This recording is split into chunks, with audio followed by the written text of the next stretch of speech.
A narcissist will not leave you alone until they have made sure to cause you maximum harm.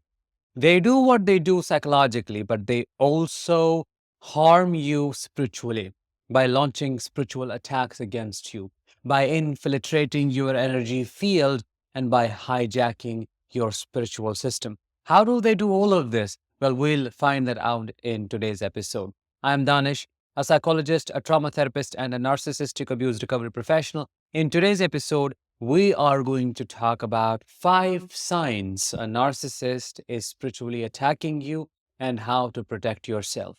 If that sounds interesting and you're eager to learn more, please stay until the very end because number 5 is the most unique sign that all of us do not take seriously. Before getting started with number 1, here is a very simple definition of spiritual attack. In the context of narcissistic abuse, a spiritual attack is a deliberate attempt made by a narcissist to destroy your inner peace. They launch a psychic attack to destabilize your sense of self and weaken your connection with the source. You can call it God, universe, or your higher self.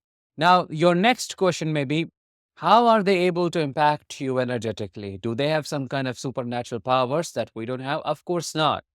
You need to understand that we are energetic beings, and narcissists are filled with dense, evil, heavy, negative energy.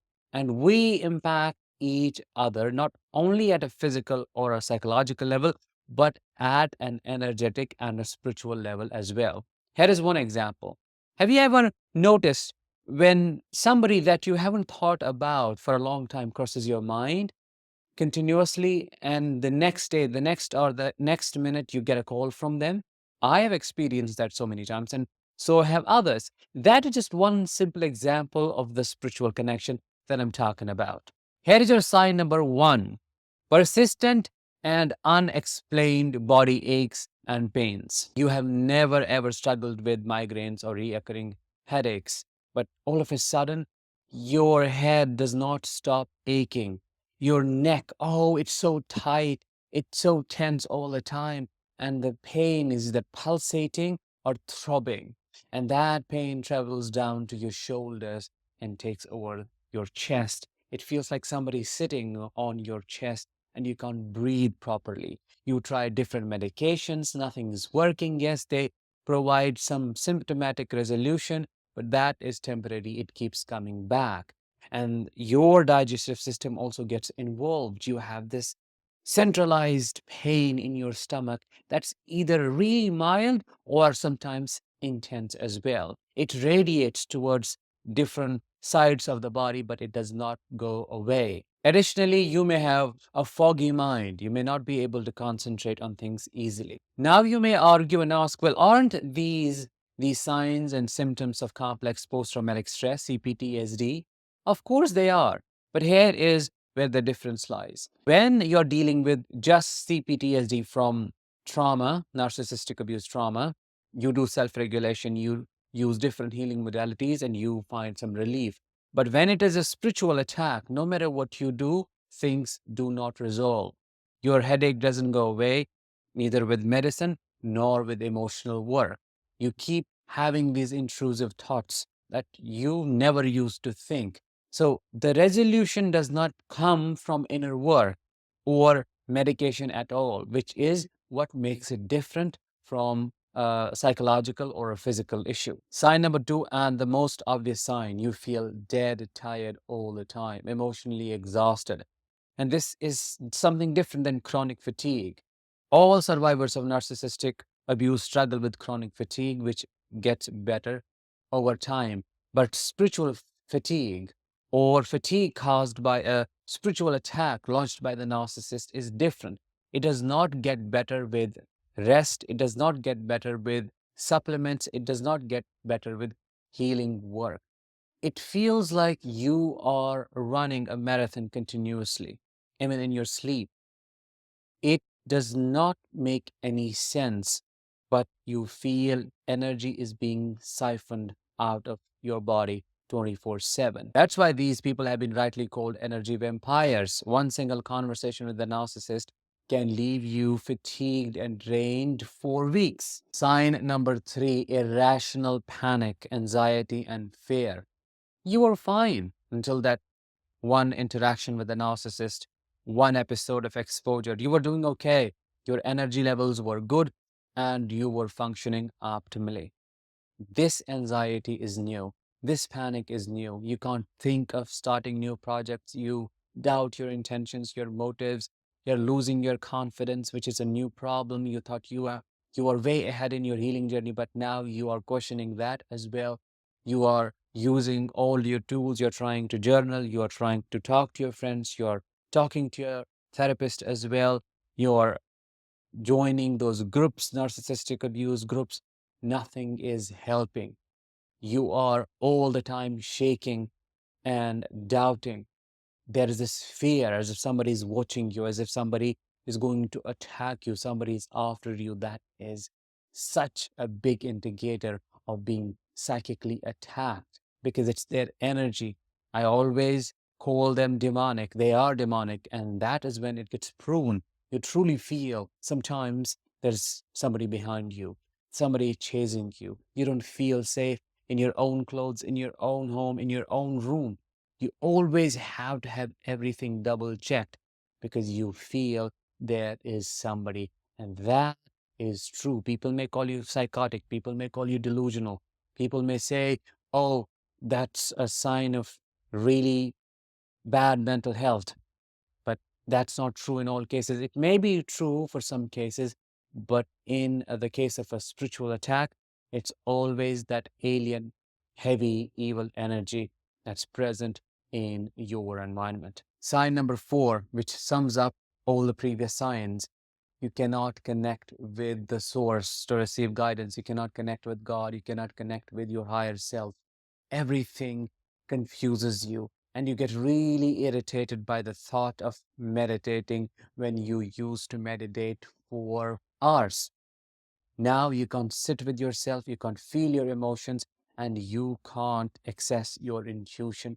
Everything has become blurry. Your spiritual practices have been totally disrupted by the narcissist spiritual attack because they know if you were to try to connect with God or source, they will be defeated because you will be protected. And that's why the idea of practicing spirituality repels you. Sign number 5 and the last one, phantom connection. Phantom limb is a concept where patients tend to feel sensations from a limb that may have been amputated, that does not exist. Well, physically it may have gone, but I believe spiritually there is an element that always lives. So people feel pain from that. The same way, phantom connection arises when a narcissist is heavily attacking your spiritual or energetic field, when they are intruding and breaking in. That's why you hear them in your head, that judgmental voice. You can sense their presence. It feels they're talking to you. And that voice feels alien because it is filled with hatred, envy, animosity, and jealousy. It's not something that you feel towards yourself. It feels truly a demonic aspect that has made itself home in you, and that too by pressure and force. Sometimes that voice is so overpowering that it takes all the space and makes you want to run from your own head. It does not shut up.